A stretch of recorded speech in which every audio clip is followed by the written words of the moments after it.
Olá pessoal, estamos aqui na primeira edição do No Cafezinho com os candidatos a prefeito do Recife e essa primeira entrevista que a gente vai fazer, essa primeira conversa vai ser com o candidato do Partido Verde, Carlos Augusto, que está aqui com a gente para conversar sobre vários temas de interesse do internauta, né? Os temas que viralizam, as coisas que são debatidas nas redes sociais. E a gente está aqui com a Renata também, nossa colunista, para debater tudo isso junto com ele. Teremos aí 10 minutos para falar sobre diversos assuntos e o primeiro vai ser a questão da mobilidade. Como é que você pensa trabalhar a questão da mobilidade no Recife? É um tema bastante complexo que está sendo debatido o tempo todo. Qual é o seu principal conceito com relação à questão da mobilidade? Bom, primeiro agradecer, Daniel, Renata. É fundamental esse espaço para que a gente possa colocar na mesa questões que modificam a sua vida e que modificam para melhor ou para pior.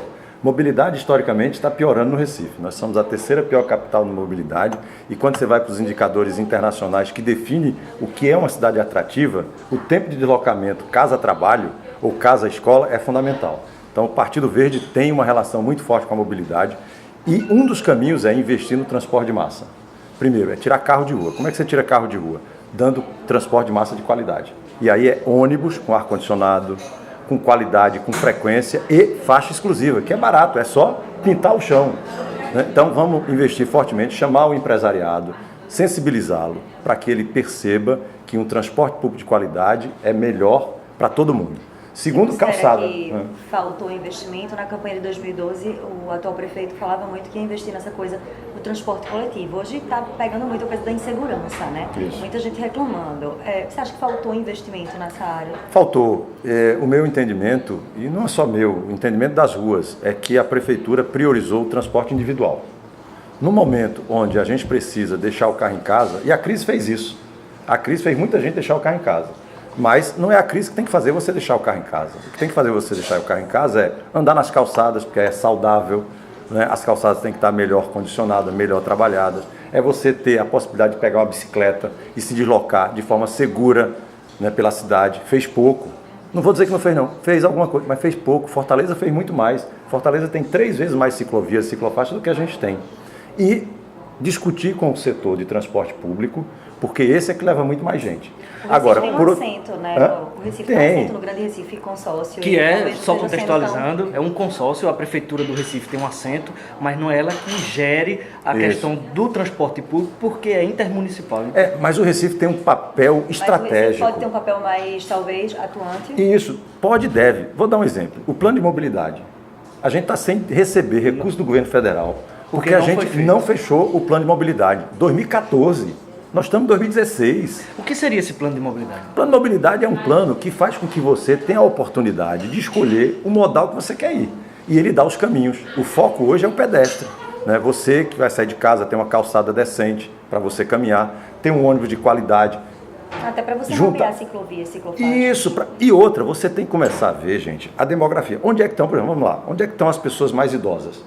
Tem que mapear os hospitais, tem que mapear supermercado, tem que mapear lazer e fazer esse roteiro, porque o idoso vai sair de casa, ele vai ter que ir no supermercado, ele vai ter que ir num posto de saúde, ele vai ter que ter um lazer. Então, se você for começando a fazer onde quem mais precisa está localizado, daqui a pouco você tem a cidade toda interligada. Agora, fizeram uma conferência livre de mobilidade, né? E levaram para os candidatos, são 6 candidatos no Recife, o plano de mobilidade estabelecido nessa conferência. Isso. O que é que o senhor destaca de mais adequado dentro desse debate hoje com relação à mobilidade oferecido por... Isso. Primeiro, quero dizer que eu assinei na íntegra, porque ele tem que ser participativo. Os comitês, as decisões da prefeitura têm que ser participadas. As pessoas têm que estar lá, a sociedade civil organizada tem que estar. Não vamos imaginar que 4, 5 cabeças iluminadas dentro de um prédio da prefeitura, sentado numa sala, vai resolver o problema da mobilidade do Recife. Não é assim. O senhor considera que falta participação nessa gestão, então? Eu tenho total certeza, porque eu estou vindo nas ruas.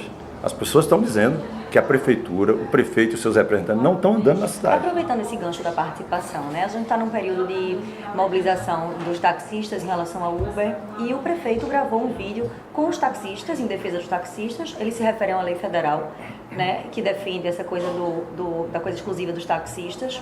E há muitos usuários de Uber hoje. O senhor considera que dá para fechar os olhos para essas novas tecnologias? Não dá. E o meu entendimento é que ele foi pelo caminho errado. Ele foi pelo caminho de ser refém do segmento, porque a tecnologia veio para ficar. Agora, você precisa regulamentar. Regulamentar gerando uma competição saudável entre os dois setores. Você não pode esquecer que os taxistas estão aí. São mais de 6 mil taxistas que têm família, têm uma renda, mas você também não pode esquecer que a tecnologia veio para ficar. E, por outro, não pode tirar o seu direito de escolher como é que você quer ir. E hoje a legislação federal tem uma brecha.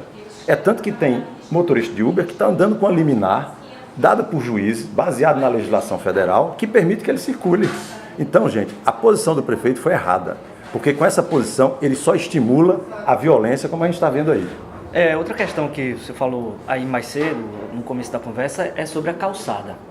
Qual é o problema que existe, geração em geração de políticos e prefeitos, e a gente não consegue resolver o problema da calçada? Inclusive, as calçadas são esburacadas, Isso. né? Existe uma questão de responsabilidade. Eu queria que a gente pudesse discutir isso para deixar claro para o internauta qual é a responsabilidade da prefeitura com relação às calçadas e o que pode ser feito. Contextualizando. Ele prometeu 110 quilômetros de calçadas. Em 2012. Foram feitos 50 quilômetros, pouco mais de 50 quilômetros de calçadas, né? Então ficou faltando um bocado. Calçada é uma coisa relativa à acessibilidade, né? Isso, Uma cadeira, fundamental. É o que Fundamental. permite às pessoas de circular pela cidade, ocupar a cidade, né? Como a gente diz. Assim. Ó, calçada é outra coisa que é séria. Se quer fazer brincadeira, vai dizer que a prefeitura vai fazer todas as calçadas do Recife sozinha. Ela não tem. Nós estamos falando, gente, de entre 600 e 800 milhões de reais para a gente ter as calçadas do Recife decentes. São quase 12 mil quilômetros. Aí você resolve com 110 quilômetros. Não resolve. Agora, a responsabilidade hoje da legislação, desde 2007, é uma responsabilidade do poder privado ou do poder público. Quem tem o prédio, o imóvel, ele é responsável por fazer a sua calçada. Aquele que está no terreno dele. Pronto. Agora, o que a prefeitura tem que fazer? Primeiro tem que fazer o dever de casa dela. Fiscalizado. Mas fazer as calçadas dela. Porque você tem muitos imóveis de governo estadual, de governo federal, de governo municipal, que estão com as calçadas. É possível tornar a responsabilidade das calçadas para o poder público? Existe um projeto. O meu entendimento é que financeiramente isso não dá. Não dá. Agora, o que a prefeitura pode fazer? É, mais uma vez, chegar e dizer, com humildade, gente, olha, a lei está aí, vamos fazer cumprir, nós vamos fazer uma padronização de calçada. O custo é tanto, você faz. Se você não puder fazer, a prefeitura faz e parcela isso de alguma forma. Agora, dizer que a prefeitura vai se responsabilizar por todas as calçadas, até porque tem lugar que não tem calçada. Agora, nas comunidades mais carentes, aí sim, a população merece receber da prefeitura, porque tem ruas que não tem calçada. Não, e o calçamento, na pesquisa que a gente deu recentemente, Ibope, a Folha de Pernambuco, parceria com a Globo Nordeste, diz exatamente as calçadas de 19 problemas listados, é o quinto maior reclamação em relação às calçadas. Então é uma coisa que as pessoas estão sentindo falta. Agora, existe muita queixa, se você for observar, quando se fala em calçadas, em redes sociais e tudo, as pessoas falam, a gente paga muito IPTU, por que o prefeito não resolve a calçada, sabe? Isso, eu concordo, nós pagamos muitos impostos, mas a gente não pode ter mais imposto a pagar. Agora, é importante que a prefeitura crie um programa. Primeiro, como eu falei, onde é que as pessoas moram? E aí quem mais necessita de calçada? São pessoas com deficiência e os idosos. Vamos ver onde essas pessoas estão. estão. Todo mundo. Não, sim, mas se você faz uma cidade para os idosos e pessoas com deficiência, essa cidade é inclusiva. Sim. Ela agrega todo mundo. Se esse público consegue interagir, se ele com a consegue cidade, interagir, a gente fez uma caminhada com o cego. o resto consegue. Exatamente. Agora, é preciso fazer o primeiro quilômetro, o segundo quilômetro. Vamos fazendo. É o tipo do projeto que tem que se pensar a longo prazo, né? Porque a maioria da visão do gestor, muitas vezes, é dentro daqueles 4 anos que ele vai ter ali, e ele tem que fazer uma obra de visibilidade, que dê destaque, e não se pensa a longo prazo. Também, né? Porque aí se fala do sistema viário como um todo e esquece 23% do recifense anda a pé na cidade. 23%. 23%. Né? E a prioridade, tem que ser o veículo motorizado, individual. O senhor faz uma avaliação de que as calçadas são um sinal mais evidente assim, de respeito ao cidadão? Todas as cidades que estão conseguindo crescer, conseguindo se firmar como atrativo para as pessoas, são cidades que investiram fortemente em calçadas. E aí eu não tenho dúvida que calçadas representa cidadania. Representa o primeiro, quando você sai de casa, a primeira coisa que você esbarra é uma calçada.